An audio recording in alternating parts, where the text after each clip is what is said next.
Welcome everybody to Six Wins Wrestling weekly live stream. My name's Chris from Six Wins. If you're familiar with the channel, you know me, that's no surprise. But we have with us a familiar face. Our buddy Matt was out of town this week, and we have filling in with him our good pal Shawn from Radio Free Pro Wrestling. How you doing, Shawn?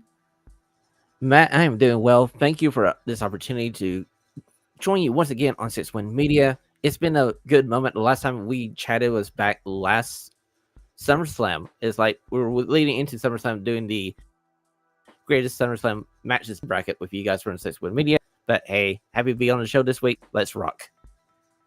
Yeah, let's rock and roll. Do you remember who won that best SummerSlam match bracket? I'm trying to think. Was it HBK versus Triple H in that non-sanctioned match?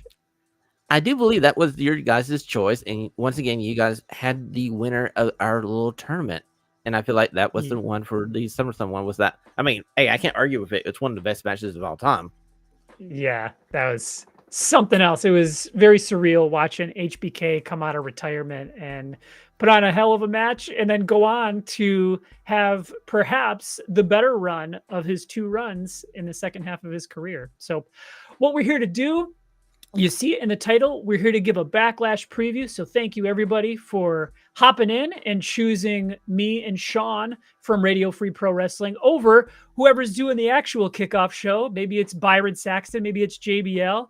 And spoiler alert, I don't think CM Punk and Big E will be joining us, unfortunately, but you have me and Shawn, so that's good. So right out of the gate, Shawn, I want to know, on a scale from 1 to 10, how excited are you for WWE Backlash France? I am a solid 7. I feel like coming off of last night's episode of Friday Night SmackDown, if you saw that crowd in Lyon, France, I feel like we are in for one hell of a time in about 50 minutes or so. It's going to be just as hot as last year's crowd from Puerto Rico when we saw Backlash from Puerto Rico last year. Man, what a fun show that was last year at Backlash. But also, to your point, what a fun show it was last night on SmackDown. From the second they went on the air to the second they went off in that big brawl backstage. Such a fun show. The crowd was so into it. And I was a little surprised. I knew international crowds tend to be a little more hype, as the kids are saying, than us here in the States, but that blew me away. I was so excited to see that they brought that kind of energy. So that being said, why don't we hop right into it? We have a 5-card show ahead of us. So there is a chance we might get some surprises, which we'll get into later. But I went to Wikipedia, which is never wrong, and took a look at the match card. So we're going to go down, we're going to give our thoughts, maybe give what we think is going to happen, maybe give what we want to see happen. And if we get a little off topic and start talking about other wrestling things, bear with us. You're here because you're a wrestling fan. So as advertised on Wikipedia, it looks like the first matchup is going to be Kevin Owens and Randy Orton versus the new bloodline, Solo Sikoa, and as I call him, Chimichanga, but Toma Tonga. And I'm pretty excited for this one. Shawn, what do you think about this matchup? Any thoughts on this one? Well, I love how slowly Solo Sikoa has slowly taken over the bloodline, and he's kind of installed himself as the new quote unquote tribal chief, and he's brought in his own right hand man. And he's about ready to get his first major victory, because I feel like if you don't go here and give the new bloodline the victory over Randy Orton and Kevin Owens, what are we doing here? Why are we having this match? This should be the match where we put these two new young talents on the map. Yes, I totally agree. It would be a huge mistake, in my opinion, if you had the new bloodline lose this. They can't. They got to keep up that momentum. And funny enough, I love Kevin Owens and Randy Orton together. They just seem so relaxed and just so, it just seems to come so naturally to them, just with their charisma and the way they play off each other. But I can't help but notice, out of all the history of wrestlers that have turned on somebody close to them, I feel like Kevin Owens and Randy Orton are among the top. So it'll be very interesting to see if once they kind of go their separate ways, if they do pull a big turn angle or if they just, politely say, see you later. Sometimes a brand split will split up guys. Sometimes they'll just get, into different feuds. But do you see Kevin Owens and Randy Orton splitting amicably, or do you think it's going to be a crazy turn? We kind of saw this going into WrestleMania season when they were going into that triple threat against Logan Paul for the United States title. They kind of tease each other like, hey, yeah, you need to keep your eye on me because I might turn on you. Just saying, wink, wink, hand, hand. Because just like you said, Chris, these two guys probably are 1 and 2 and the most turned against your best friend, former tag team partner in WWE currently. So eventually, this beautiful bromance that is Kevin Owens and Randy Orton, it's going to turn sour. We just don't know when. Yeah, and if it happens, when it happens, I sign me up for that feud. Two of the best ever, in my humble opinion, and going at it. So I hear rumbling, Shawn, that there may be a surprise appearance. And with the internet, it's like, what is a surprise anymore? Yeah. But the rumors are that the new bloodline isn't going to stop with just Solo and Chimichanga, Tomatonga. There's rumors that one Jacob Fatu may make an appearance soon. Do you think we see him at Backlash France? It's funny you said that, Chris, because I literally laid out this storyline Monday on Radio Free Professional Wrestling as we were doing our preview. And I was going, hey, the Bloodline needs a third member. And this is the perfect opportunity. This gives you that safety net. Oh, yeah, Kevin Owens and Randy Orton got a defeat, but it wasn't a clean defeat. They needed some help. And this continues the tradition of the Bloodline always having somebody help them in their matches. Yeah, very good point. Very good point. I think that's a good way to do it. And I've been so thrilled with this long-term storytelling of the Bloodline since Roman, returned 2020 against, Bray Wyatt to win the title off him. They've been just slow burning this whole story. And I'm very curious when Roman Reigns comes back, whether that's SummerSlam or later this year or, however, do you think they book him as a babyface to go against this new bloodline? Or do you think they book him back within this bloodline?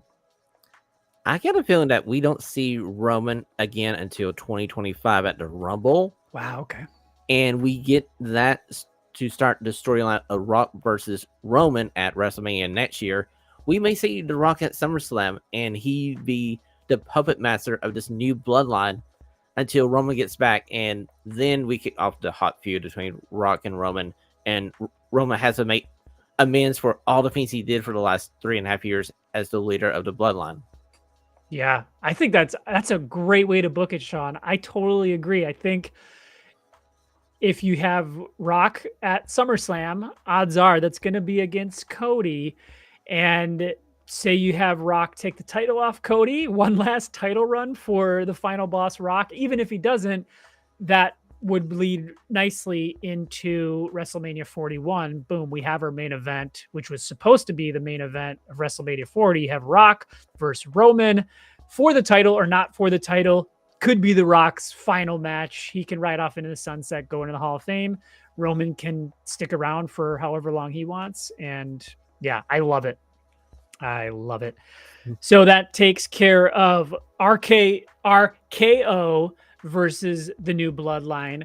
And let's see what we have up next. We have the Kabuki Warriors, Kairi Sane and Asuka versus Jade Cargill and the #1 overall draft pick of the 2024 draft, Bianca Belair. Any thoughts on this match? What do you see happening? What do you want to happen? I'm curious, Shawn. Okay, so I'm so happy to see Bianca Belair be the #1 draft pick. She was my #1 draft pick when I did a mock draft last weekend. So in this match, I feel like this is the only title change you can expect on this show because I don't see Bianca Belair and Jade Cargill lose their very first title shot here. And we're working on building Jade Cargill up to an audience who doesn't really know who she is yet. She's still very young in her wrestling career, and having her with a veteran in Bianca Belair, give her that in-ring experience, and all she needs to do is hit that hot tag, run wild like she did last night on SmackDown, and the crowd's gonna love her. So let's give her the tag titles and let's go. Yeah, I agree. Bianca as the first overall draft pick, it kind of surprised me, but I like it. I really like it. I think in terms of, you think of a professional wrestler who checks all the boxes like Bianca Belair, it's really hard to think of anyone, and she's just the best. Athletic, character wise, she's always, no matter where she is in the card, she can be taken seriously as a really big deal. And echo what you said, Shawn. Pairing Jade Cargill with someone like Bianca, let Jade Cargill learn in a tag team environment. And I agree. I see Bianca Belair and Jade Cargill walking away with this one, with the tag titles, the women's tag titles. And I would like to see, hopefully this is the start of something where we start putting a bigger priority on the women's tag titles. I feel like they've kind of floundered. The Kabuki Warriors have done a decent job, but I think it's up to the writers and creative to book it in a more high profile way than they have in the past year or two. I agree with you, Chris. And I feel like they're going to, because if you realize during the draft, the women tag team champions are the only one that was up for drafting. And I feel like they're going to play the card where the champions are automatically able to travel to different shows. So you can see Jade Cargill and Bianca Belair on Raw, or you can see them on NXT. I would love to see these two ladies feud with Chelsea Green and Piper Niven as their first feud on SmackDown. And the Kabuki Warriors, let's sing their praises. Asuka has had one hell of a run into WWE. Yeah. Kairi Singh, having her back is great. And Dempsey Curl going over to Monday night. I'm kind of sad because I wanted them to stay on SmackDown just for the simple fact those four ladies could help Jade Cargill have a lot of good matches and get a lot of experience. Yeah, I agree. I think the world of both Asuka, but also Kairi Sane. I admittedly I don't watch a whole lot of indies, and I don't typically watch a whole lot of NXT, but as soon as Kairi Sane, I saw her on the main roster, I was just impressed right off the bat. I think she's so lovable. As they got her in a heel role, but I would like to see her kind of break off on her own, do a little babyface run, maybe be a title contender to Bayley or to Liv. We'll maybe use this opportunity to talk about Liv and Becky, but I could see her being in the title picture here in the, by the end of 2024. But we did have a comment on topic in the chat here. What should they name Jade and Bianca's tag team? I don't know if they have a name. I guess they could just go with Bianca and Jade, but they're a couple of powerhouses, built out of stone. So maybe call them like the Stoner Sisters. No, that's terrible. But hey, Chris, I got an idea for you guys. Let's pencil this in. Let's call them the Stormbreakers. I love it. The Stormbreakers. Or the Stormbringers, one or the other. The Stormbringers. Yes, I love that, Shawn. Fantastic name. Mark it down. Baboon Guy, thank you for popping that in the chat. But yes, the Stormbringers, Stormbreakers, whatever. Bring that storm, and let's see if we can push Kairi. But while we're on the topic, Shawn, we were chatting a little bit about this Becky Lynch, Liv Morgan saga. The internet maybe not turned on Becky a little bit. How do you see this playing out with the WWE women's title? I'm trying to get that straight too, with the heavyweight or the world title and the WWE title. I believe the one we're talking about is the WWE women's title, the one that Becky's got. I think you're right, Chris. Now, I may be a 1%er here. I may be on my own little island. I feel like Becky with this title right now is a good choice. I feel like the WWE thought, hey, Rhea Ripley just went down. She's the hottest act we have in the promotion on the women's side. We need somebody on that level to carry this title for a bit. Now, I give you Liv Morgan fans all the respect in the world. Yes, I feel like Liv Morgan should be a champion down the road, but we can tell the story of Liv Morgan and her revenge tour by slowly taking over the Judgment Day, starting with Dominic. Then she gets control of the whole faction. She eventually wins this title off of Becky Lynch, maybe at SummerSlam, maybe at Hell in a Cell in October. Then hopefully Rhea Ripley is back. She's ready to be a babyface, because when she comes back, she's going to be a white hot babyface. and we get to a feud between Liv Morgan and Rhea Ripley like we want to, but we're just gonna kick it down the road about 8 to 9 months. Yeah, I agree. As of right now, Becky with the title is fine. If you want to maybe pad some stats so that 5-10 years down the road, you could say a 6-time women's champ or a 7-time women's champ. When they say that, they don't tell you how long each reign was. So let's pad some stats. And we were talking before we hopped on. We've been spoiled with 4, maybe 5 lengthy title reigns. So I think it's okay to have shorter title reigns here post WrestleMania 40. And yeah, that's all I got to say about that. Let's hop into the next match slated for Backlash. We have the triple threat. Bayley defending the World Women's title against Naomi and Tiffany Stratton. Who do you see walking out as the women's world champ, and who do you want to see walk out as the women's world champ?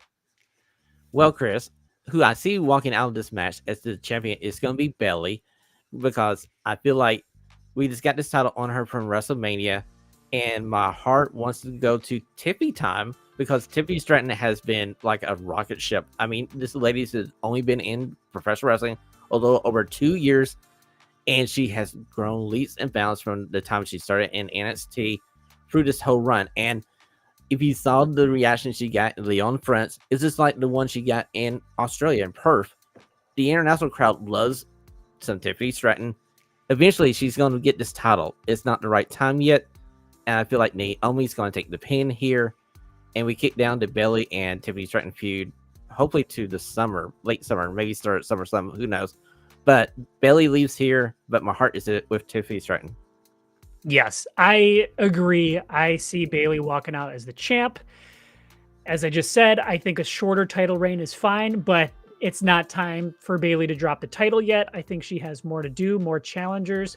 Coming out of the show, they teased a feud with Nia Jax, and I love that. It's going to be Tiffany time. Not quite yet.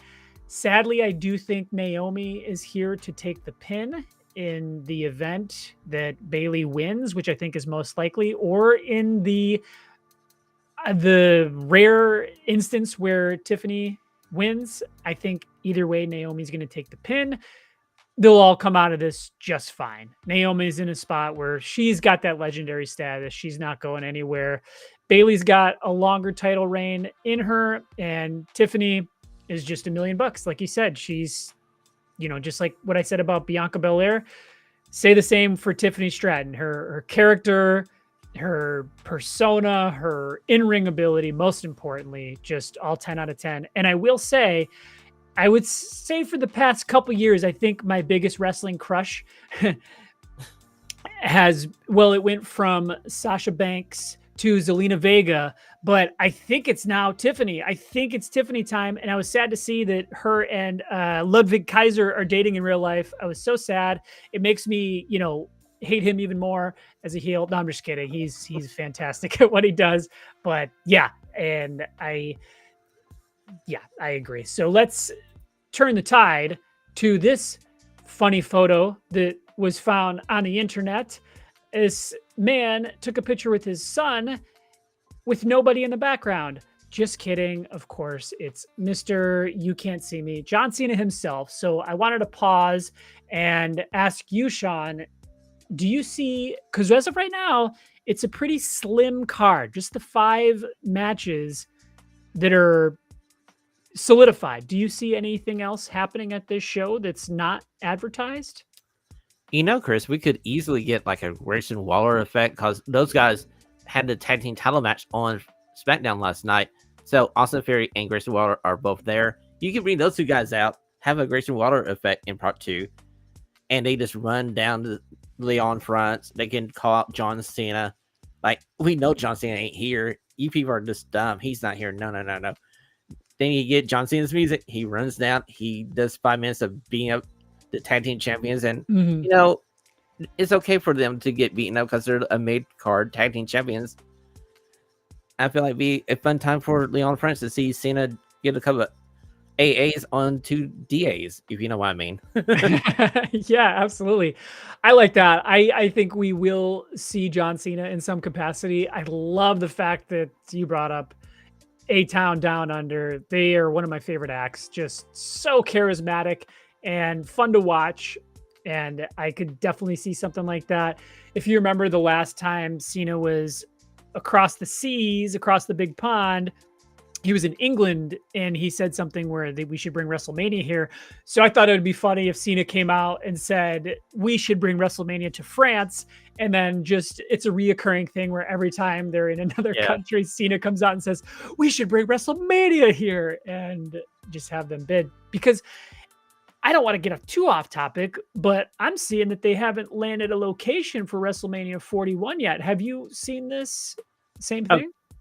Okay, so going back a few weeks, there was a story coming out that Nick Khan was telling a lot of people that they want to move WrestleMania back from its traditional beginning of April time slot to a little bit later. I'm thinking they're talking about May. And they also wanted to go to more of a warm, wetter city because that first night, if you remember, WrestleMania was a little colder than what they wanted in Philadelphia. I mean, you can't control the weather. You're in an outdoor element. It's going to happen. So I feel like they may hold off on any more northern cities. And if you want to make a smart bet, I'll be looking over to Las Vegas because there's a lot of rumors talking about Las Vegas being your host of 41. And like they always say, what stays in Vegas, you know what you do in Vegas stays in Vegas. So, hey.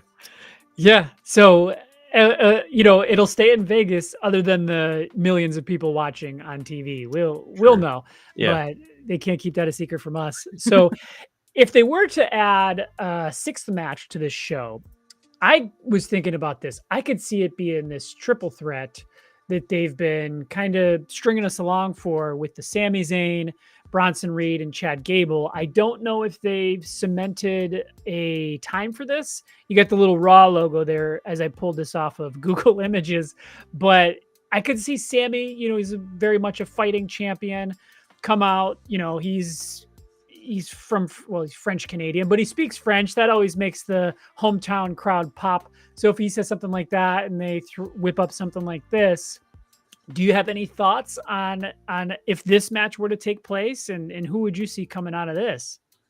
Okay, I love your idea about having this match in Lyon. I mean, like if you saw last night with Kevin Owens broke out into French and the crowd just ate it up. They would eat Sami Zayn up. They would be like, this guy is like the hometown hero. And him coming out and just like, hey, you know what? We're here. We're in France. I don't have a match. Whoever in the back wants to come out for an Intercontinental title shot, come on out. You can either have Chad or you can have Bronson Reed.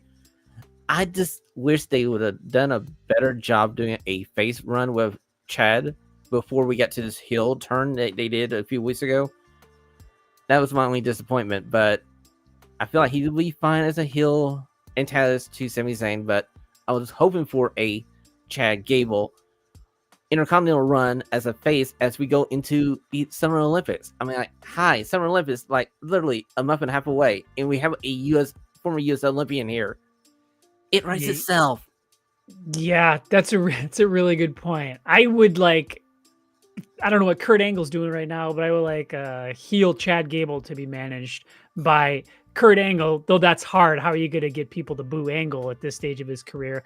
But I don't hate Gable as a heel. I actually kind of like it. I like what they're doing with Alpha Academy, and this could be one of those things where he's kind of forcing them to follow him until he becomes IC champ, and they're doing it reluctantly. He got them all out. He cut down Tozawa. He cut down Otis big time. He said, you were the biggest disappointment of them all.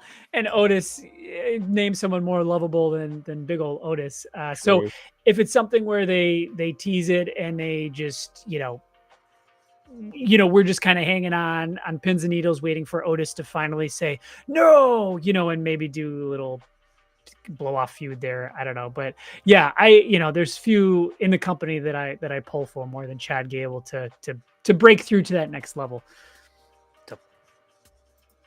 Let's move on to our two main events, I suppose you could say. And this one has kind of shenanigans written all over it with Damian Priest, your new world champ, versus main event Jey Uso. How do you see this one playing out?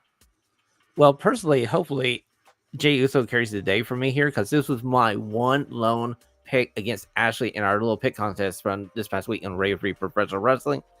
So Ashley's going for 4 victories in a row. I've lost the last 3 pick contests, and this match literally is the one that determines if I can win or lose.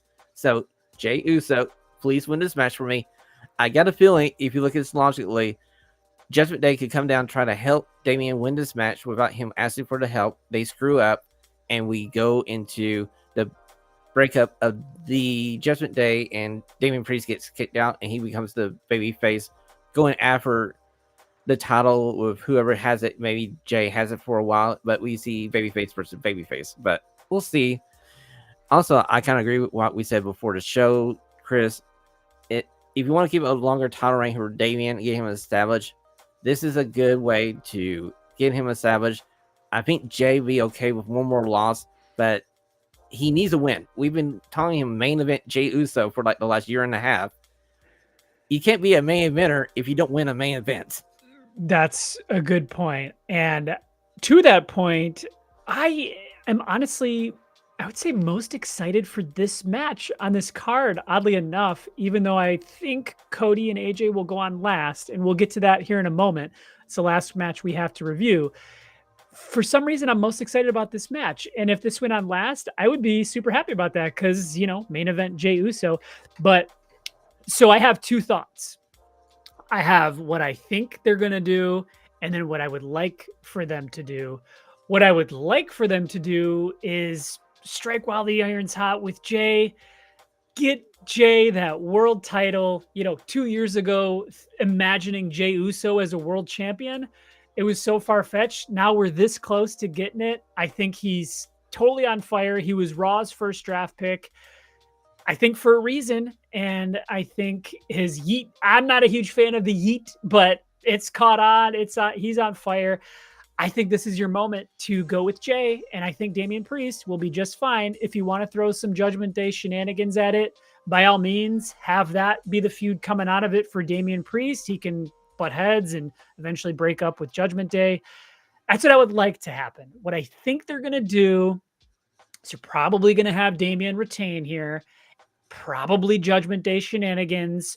To his dismay, I think he's going to tell them to stay out of it because they're really kind of going in a babyface direction with Damian Priest, but they're going to come out anyway. They're going to cause the distraction or just interfere directly and take out Jay. Damian Priest is going to win. And I think the direction they'll head is probably Damian Priest versus Drew McIntyre at that Clash of the Castle. If they want to have Drew win it back there, finally in front of his hometown crowd, that's an opportunity to do it. But I think out of all of the matches we're looking at, this one has the most possibilities and perhaps the most interesting possibilities. Chris, another thing we need to keep in mind as we're making our picks here, and before you guys go over to do the draft pool on DraftKings, if you do that, we have the Saudi Arabia show at the end of the month. So this could be the match for Damian wins by Judgment Day interference. Then he goes on to Monday Night Raw, go like, hey, Jay, that wasn't fair, my man. We got the show coming up in about 2 weeks. You get your automatic reshot. And he bans Judgment Day from the arena. So maybe that's the case. So just keep that in mind because we do have 2 shows in May here for the WWE. That's a very good point. They're going to be checking off those PLEs, just, not every weekend, but a lot of weekends here. So they got, what is that going to be? Crown Jewel? I know it's a Saudi show, but they kind of mix it. They're filming it, the King and Queen of the Ring. So they're doing that and Saudi, and they're doing another back-to-back night in Saudi Arabia, in the capital of Saudi Arabia, where they do SmackDown on Friday, then this show on Saturday afternoon.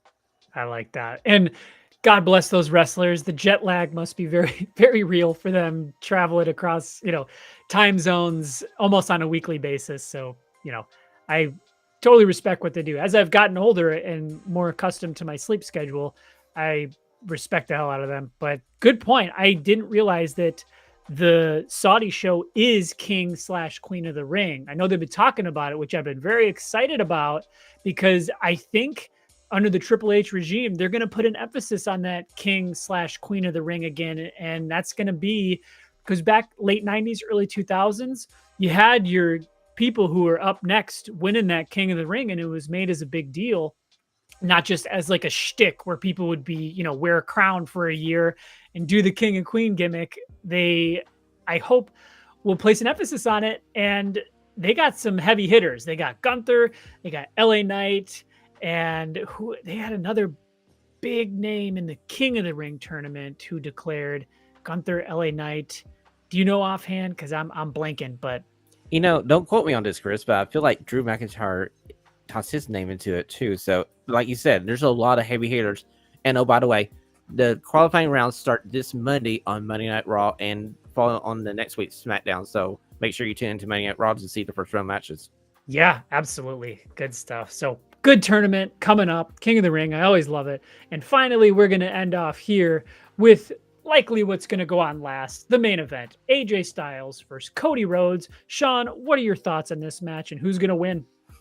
Okay, who's going to win is Cody, because we just finally finished the 2.5-year story of his return to the WWE, him winning the title that his father had for like maybe 3 minutes in the 70s, where he finally had the dusty finish. Actually started there with him, unfortunately, not winning the title, and Cody telling us about the picture of him with the title hanging on the wall to his house.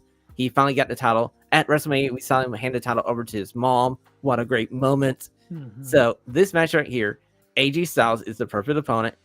This loss will not affect AJ Styles. This is going to be a match where you send the crowd home happy with an excellent professional wrestling match. And Cody wins the match. Even though this is a match of two former Bullet Club members. And on the closing of SmackDown last night, Cody went to do the too sweet.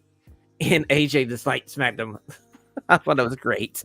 Yeah, I agree. I had that jotted down on my notes. I'm so glad you brought that up because I've never seen that. And I cracked up. I thought it was really funny.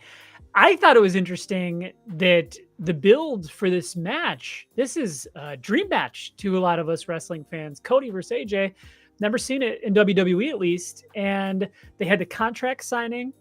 And then they had, I wrote it down, 6 minutes. They were given 6 minutes on SmackDown to build. And maybe all that's saying is these guys don't need 45 minutes on Raw to back and forth. They don't need all that. It's going to be a hell of a match, one for the ages, because these are two that are in their prime. They can go. I like what AJ said. He said, I might be older than you, but I'm still in my prime, which he is. He looks better than he has in ever, maybe. And I'm really excited for this match. But Shawn, totally agree that it's not time for Cody to drop the title. AJ's going to be just fine. He perhaps is the ultimate superstar that no matter where he is on the card, a loss isn't going to hurt him. He's going to be just fine. He's a future Hall of Famer, probably a headliner. And I see Cody winning this, and that's all there is I have to say about that. So, one more question for you, Chris. What do you think of AJ Styles' new theme? I don't love it. I like his old theme. What do you think? Okay, so finally they released this on YouTube yesterday, the full clean version where you can actually hear the whole song. Uh-huh. It's warming up to me. I'm warming up like you. I was like, oh my God, what is this crap? I mean, this is AJ Styles. This is supposed to be one of your top guys. You're giving him this kind of fame? Mm-hmm. But I finally got to listen to it. If they would play the second verse of it, you would get a Easter egg. There's a little Evil Ways in it from his TNA days. They actually sampled that little pattern there in the second verse. But if you watched SmackDown last night, as he got into the ring, they went into the second verse and they faded it out. So you can't really hear it. Go over YouTube, listen to the full song. You might change your opinion about it. Okay, well, that's good for anyone watching this video.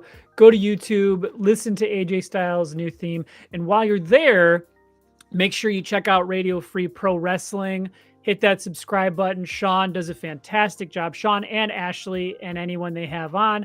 I'm so glad we got to meet here in this podcasting world. Shawn, do you have any closing thoughts before we get out of here? Well, thank you, Chris, for having me on the show. Like you said, it was great to get to know you and Matt for like a year and a half now. We kind of chatted offline and stuff every now and then, try to build shows together when we can. We had this great opportunity to preview Backlash, and I'm excited for this. And I gotta say, Chris, you and Matt are killing it. I can't wait to see what you do with this channel. Like you said, go ahead, hit that like button, hit subscribe, follow Matt and Chris on their journey as they take over the wrestling podcast world outside of Radio Free Professional Wrestling. Well, I appreciate the kind words, Shawn. And if you're stopping by, thank you so much. Check us out live stream 12 p.m. Eastern Standard Time every single week. Be on the lookout for Monday videos every Monday and our daily polls. So take it easy, everybody. And stay sunny, everybody.